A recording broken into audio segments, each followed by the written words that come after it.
What's up, guys? What's going on? I'm Paul. This is Pauline Theology's daily devotional, and we're going through the book of John. It has been a great time as we've been reading and discovering who Jesus is. We have found that he is the unique Son of God, that he is the one who narrates or explains to us who the Father is, man. And so it's so good for us to be able to see the goodness of Jesus in this. And so if you have the first time checking his videos out and stuff like that, then I want to invite you to trust in Jesus.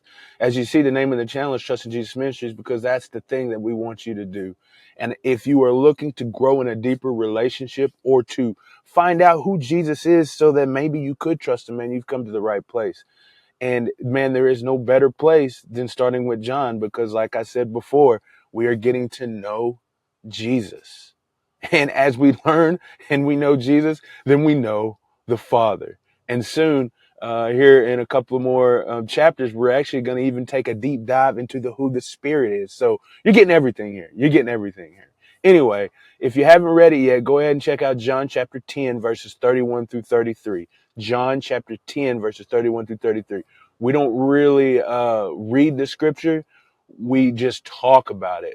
And so if you haven't read it, then you might not understand some of the things that we're saying. So go ahead and check that out. Stop the tape, see what it has to say, come back, and we'll answer the 4 questions, man. But if you've already read, let's go ahead and dive in. Let's jump in and see what's going on in the scriptures. So what's happening in John 10, 31 through 33? Well, what has previously happened is Jesus did what he does, man. He talks about who he is and how he's living life. He just went through the big monologue of being the good shepherd.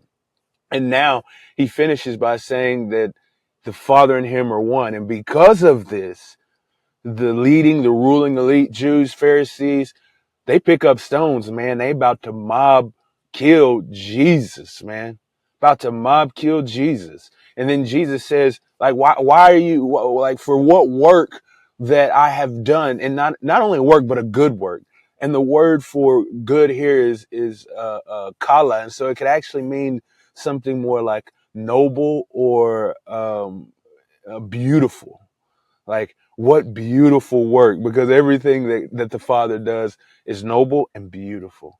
But he's like, so what good work, man, are you gonna stone me for, man? You know, because he's like, everything that I've done is from the Father. And they say, no, we're not stoning you. We're not mob killing you, which is insane. Jesus, in front of these accusers, they surrounded him, and now they're going to try and kill him for the things he said. They say it's not for a good work. It's not for a beautiful work. It's not for anything noble that you've done, but you, being a man, make yourself out to be God. So what does this say about God? Well, it says that obviously Jesus claims deity. The words that he said, the things that he's doing, make the ruling elite, the Pharisees, think or assume that he is saying he is equal with God. And so because of that, then the implication is clear that this is what Jesus is saying.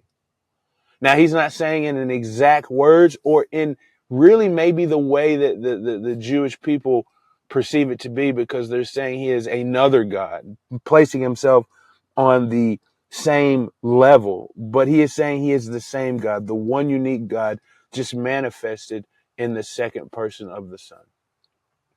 And also, I think it's important for us to see that, and it's again the theme of the book, is that Jesus does everything the Father says. Everything that he has done, every work, every action, every minute, small, minuscule thing that happens because it is the desire and the express will of the Father.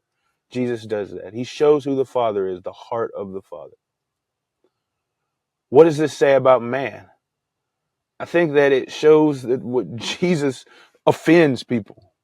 The things that Jesus says, the things that Jesus does, because it tears at the heart and maybe the pride of people, is going to offend them. Jesus has things and does things, says things that's going to make people mad. That's just the nature of it. The question is what side are you on? Is it making you angry? And it's not even bad that it makes you angry per se, because anytime that conviction or some conviction or reproof comes, we might get a little mad. That's just a natural tendency. But the question is, how are you going to react after that? Are you going to submit and change, follow, or are you going to rebel and take your own reign? That's the question. And so that leads me to the application.